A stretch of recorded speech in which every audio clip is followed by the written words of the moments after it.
We don't assault you physically. We assault you through success.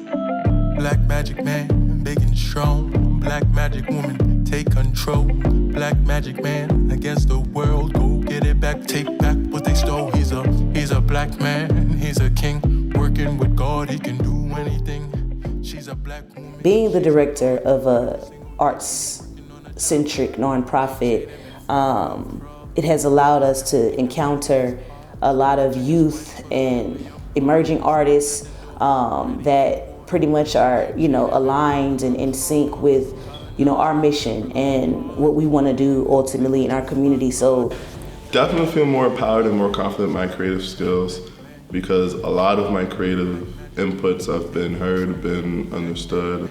Empowered to give suggestions and talk about any creative ideas that I feel like I need to suggest because definitely they are encouraged and valued. I'm influenced by all of those people. I'm influenced by the young people that we deal with. They come with fresh new ideas, fresh new energy, and they show me new ways, new techniques to approach filmmaking or editing or graphic design. And then the artists, the stories that they tell. There was a lot of things that I had to overcome to be where I am. So what I was doing is whenever I'm creating painting in the subway, I interact with a lot of homeless individuals. I was able to hear their story, where they came from, how they started, and how things turned out for them, and how society viewed them as an individual. And then that also opened my mindset, and I was able to put some of this story into my paintings and put that in galleries, so that way this story could be to other audience that will never spend at least 5 minutes talking to them, but people will travel an hour just to see the paintings. So I was trying to fit the gap with just my work.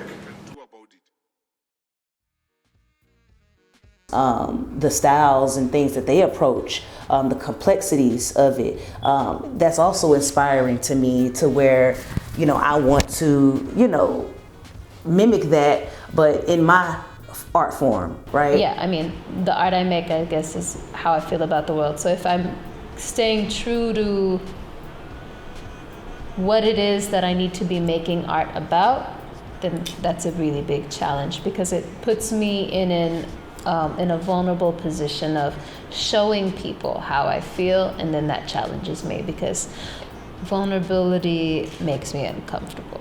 We are already, we've been basically working in the community for 5 years, and we have, in that 5 years definitely fostered connections, meaningful connections through platforming our artists and also just incubating them and helping them with professional development and helping them understand, the value of and the worth of their art and of their, their creative practice. APAC is family, community, love. There is so much that APAC has done for me. Every time I come here, I feel like home. No matter how unique or odd or whatever I may feel my voice is, there's always a home with APAC. And APAC really makes sure to do that with members of its community. So I'm so grateful to APAC. I love y'all. I would love to continue working with y'all and being a part of this collective. It's really amazing. And you do it for the community. That's the most beautiful thing, is you really put Black art out there for people to understand that there's so much depth to it, right? We're not a monolith. We're not one type of people. We're not one type of music. We're not one type of rap. We're not one type of poetry, but we are powerful and we are beautiful, and that's what y'all do. So thank you. So our strategies, we work with a lot of artists and youths.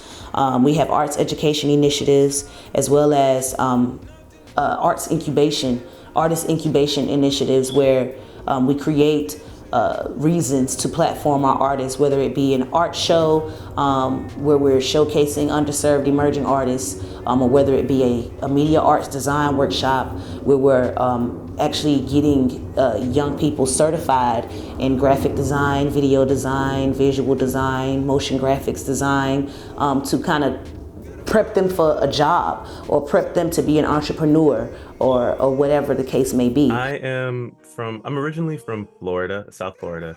but I moved to New York because I'm an artist, a musician, videographer, and graphic designer. And I wanted new opportunities. I felt like where I was in Florida, there wasn't much incentive, and there wasn't like much of a community, a strong creative community that would really help to like prioritize or like build skills that I personally felt were important to myself and my artistry. And so coming to New York was really the next like logical step in like being a better artist and being able to actually make my dreams like a reality and sustain myself off of my creative work. Um, and so when I saw that there was like a $500 stipend to learn a skill, to learn something that like I've always kind of wanted to know how to use, but was just kind of I was kind of scared away by one, the complexities of it, and two, like the paywall. Like being able to gain this skill and being able to get like certification in it only only made me feel like everything that I had left Florida for, everything that I had left the South for, I was finding it I was finding it in this program. And it was a great opportunity to make. Okay, you got to say that again. Really, when I hear the word impact, first of all, the first person that comes to my mind is my mother.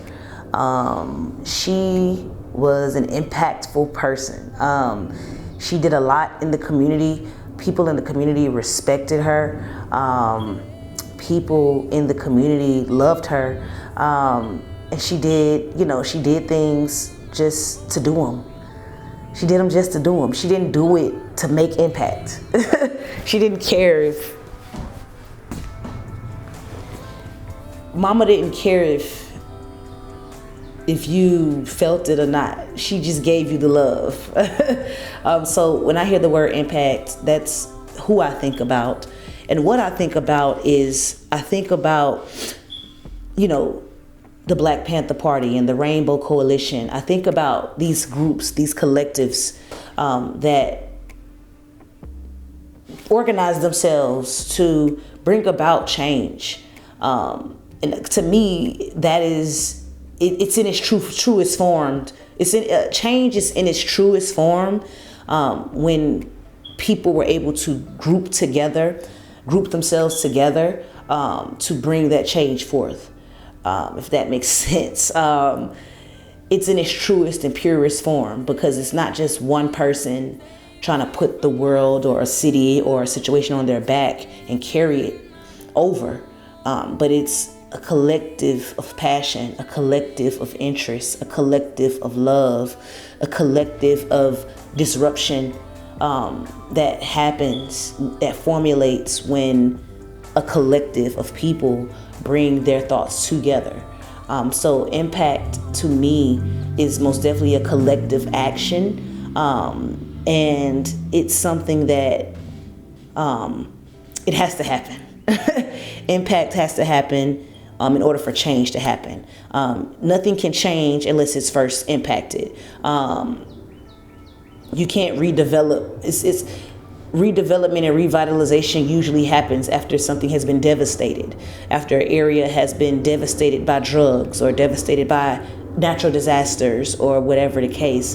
That is usually when change happens in that community. So impact is preliminary to change.